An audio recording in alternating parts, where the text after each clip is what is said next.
Hi, I am Holly Morrison of the Goshen team and welcome back into my kitchen. Today's video is the second part to a two-part series that we're doing on how to make a traditionally prepared wonton soup.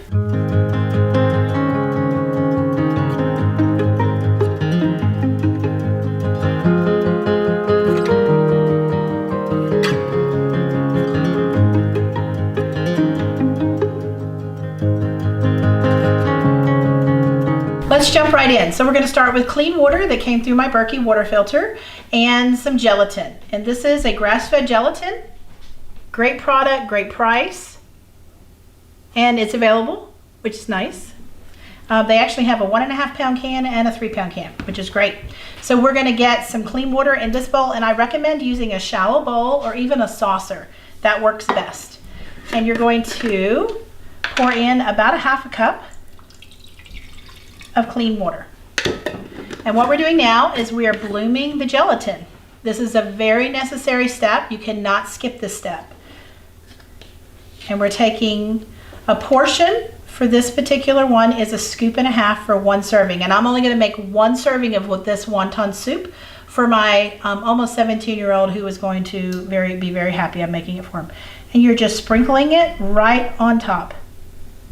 And it gets a little dusty looking, and you just kind of keep going to wherever spot looks wet, and you keep going. And the reason we're starting with this step is because this needs to hydrate and bloom. So we're just going to let it sit while we finish getting everything ready to put this soup together. And we're going to do another 1/2 scoop, and that is going to make this a very collagen rich and nourishing dish. There we go. And as I say, if it's working properly, it kind of makes waves like the ocean as it blooms. So it kind of gets all those little ridges. And this is a really fine gelatin, so I've not had too many difficulties with it blooming, which has been kind of nice. So we'll check back on that, and any of the white patches, we'll just finish off with a few drops of water, and then it'll be fully bloomed. So let's get started doing our filling. This is an organic pork. It's ground pork. There's no seasoning in it whatsoever. And I'm just going to open the package up. It's 1 pound. All right, we're just going to get that right into our mixing bowl. These are sweet potato noodles, and they're a traditional binder in a Korean noodle as far as a Korean dumpling. So it helps your dumpling the filling not be too liquid, and it helps pull any liquid out to keep your dumpling from bursting when you're cooking it. So we're gonna hope that everything turns out great. But this was a nice little detail that I learned when we were in the Soban restaurant. So I actually did already prepare that, and I'll show you that in a minute. We're gonna kind of keep moving forward with our pork. So I'm just gonna add about 1/2 teaspoon to maybe 2/3 of a teaspoon of salt, some fresh cracked pepper, a generous dusting of some organic garlic powder. And now I love fresh garlic powder, but you don't want to put anything super wet in this because you don't want it to get squishy, if that makes sense. So we're going to mix this together, and then I'm going to add in our sweet potato noodles that I've already partially cooked. They're pretty dry and they're very thirsty. So they're going to take any liquid that I've got in here. And what I normally use is actually an egg in here, but I like this idea. So I'm going to give this a try. And then I always put cilantro in ours. So these are already washed. I'm going to keep the tops for the soup as a nice accent. But the stems, I'm going to cut up a little bit here and put them right into our filling. All right, so these are our partially cooked sweet potato noodles. And I think I had some scissors out here, but I'm just gonna actually take a knife and cut a portion off. And we're gonna chop them pretty small, not too big, about 1/4 inch to 1/2 inch. And if I've got any stragglers, I might chop those along the way. Let's see, we don't want any long ones. Those were really fun tucking in yesterday. All right, so we're sprinkling that in.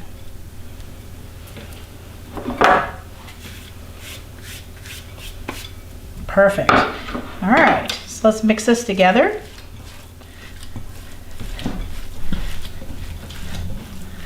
And I remember what Sharon and Susanna were saying is that you don't want to overfill your dumplings. So even though I'm preparing this whole pound, I will not use all of that today. So I'll use the rest of this and prepare some dumplings later to go in the freezer, because once you've prepared them, they said they're really easy to throw in the freezer. Now this actually smells really good. You smell the garlic in there and the cilantro together. All right. We are totally combined. I think we're in good shape and we're ready to get our dumplings out, and I'm going to set everything up and I'll be right back and we'll start making our dumplings. So our filling is ready. Now we're going to get our egg wash ready, and this is basically our glue.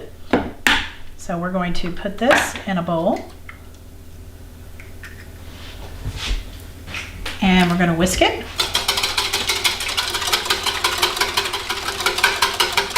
This is our egg wash.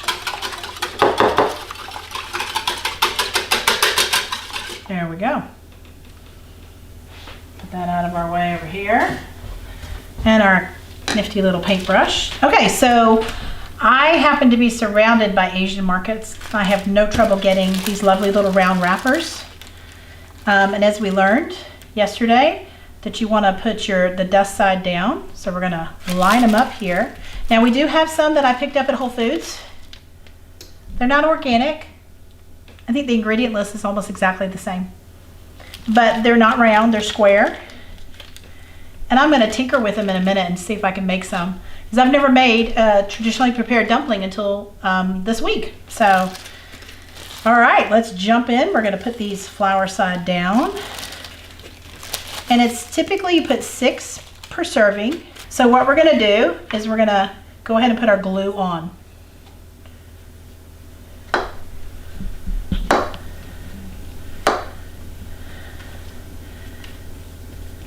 There we go.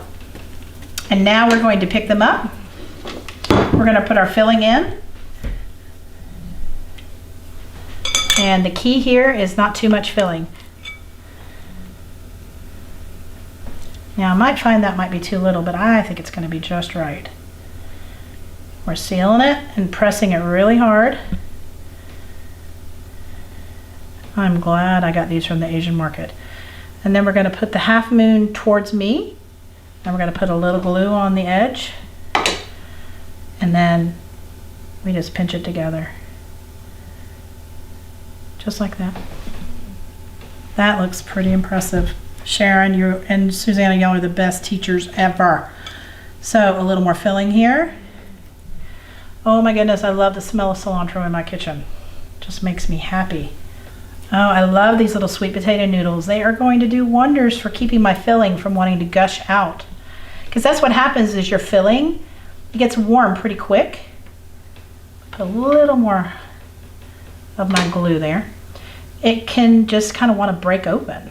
All right, well, I'm going to make a few more, and then I'm going to tinker with the square ones and see how they do. So there's our first 6. They look pretty good to me. And I'm going to make probably 6 or 9 more. We'll see how it works out, and I'll come back and we'll put it all together. All right, I know we've been doing a lot of cooking, but now we're going to tie this all together. So we've got 2 pots here. This one is going to be a traditional bone broth that was made in our Instapot. And that's going in, and that's about 1.5 quarts. And I'm going to add in about 1 cup of water in just a moment. All right, now. We're going to put 3 cups of water in here for the bone broth sheet. Whoa. That baby got going, didn't it? All right. Actually, I'm going to grab, just hold on. I'm going to get a little more water because we're doing about 3 cups per person. So that, when I get through adding the gelatin that's got some water in it, and that's about another cup of water going in there. So we're going to get these to the boil. And not a hard boil, obviously, because you don't want to damage your gelatin. So a simmer. So we've got it on high, and once it gets to a simmer, we'll turn it down to low. And then I'm going to chop some veg to go in there. But in the meantime, I want to get everything assembled. So I know everybody knows that I like this product. I have been using it for about 8 years. Yes, it does have some ingredients that are not the best, but this one's going to the teenager. And I'm just putting in about a heaping teaspoon to a teaspoon and a half. It's going right into our hot water. And that is thoroughly mixed in already because the water was pretty hot. And then this is our gelatin that I bloomed, and that's going to go in. And some people comment it looks like a SCOBY, kind of. It's going to melt just like butter. And then you have slipped in some lovely goodness in there for your body. And that's just going to come to a simmer. And in the meantime, I'm going to go ahead and put some garlic and some ginger in both of these. I'm just going to microplane them in. The ginger I'm going to peel back just a little bit because the peeling is kind of woody. The smell is amazing when you put ginger and garlic in anything. And it's super good for you. There we go. Now I make this soup for my children every single week. They love it. I vary it at times.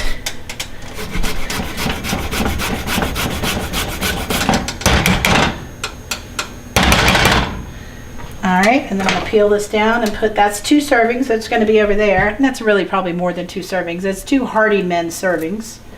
That'd be enough for 3 ladies easily, if not more. I don't know, my girls can really tear up some wonton soup, seriously. I mean, my teenage son, Daniel, who is part Korean, I think, he could eat probably both these pots all by himself. Alright, we had a runaway. That's going to still taste fine. Even if it lands in there, it's just going to tenderize. Alright, and then we're going to put some garlic in both of them. And I'm just crushing it with my hand. And sometimes I crush it too hard and then it's hard to microplane. So I try not to crush it all the way. Alright, both of them are coming to a simmer. So we're turning them down. 1 clove here. And this is a nice big one. And that's the rest of it. The smells in here are amazing. All right, so we're just going to stir that in. And so all we have in here is bone broth and no salt in this one yet. I'm going to add salt in just a little bit. And I add miso paste to mine too, which has salt. So I'm pretty careful about how much salt I add in this stage right here. All right, so this one's obviously a chicken base. That same company does carry a beef base, but they don't do the low sodium. And I just think it's too salty and I don't enjoy it. So I will do this with chicken.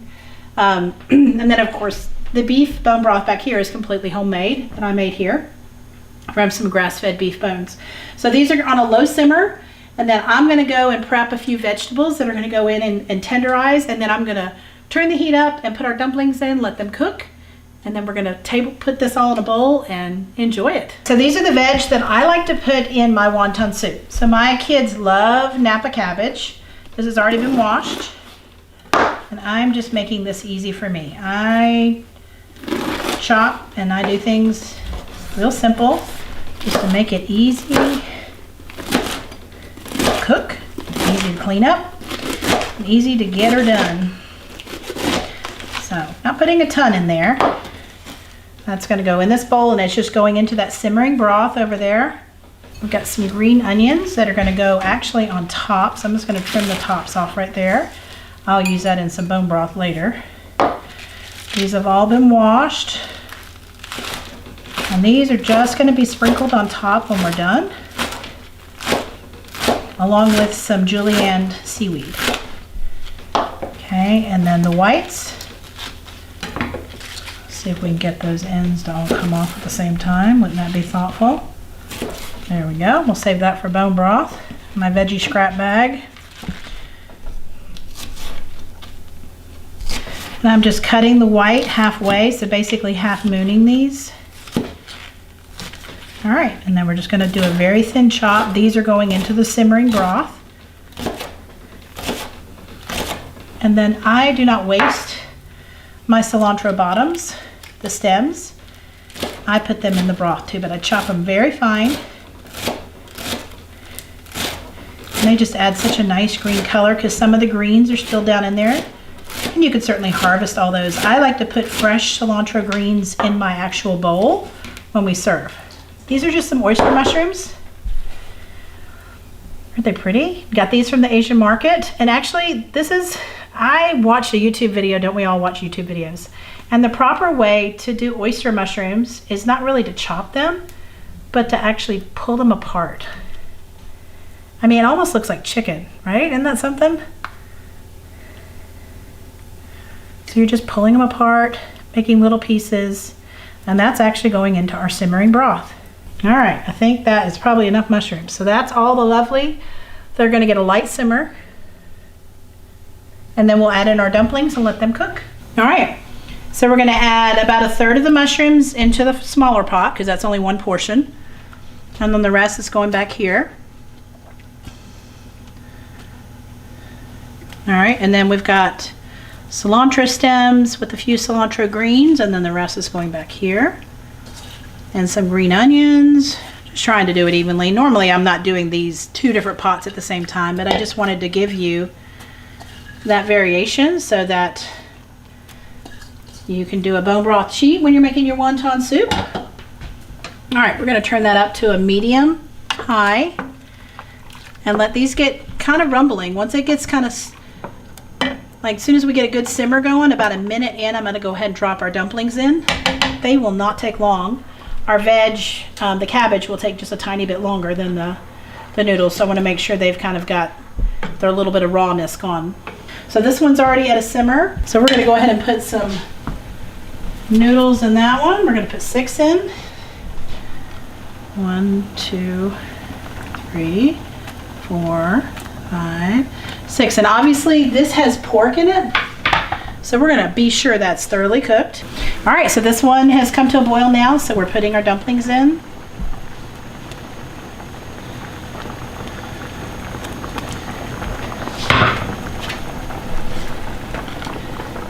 Smells amazing in here.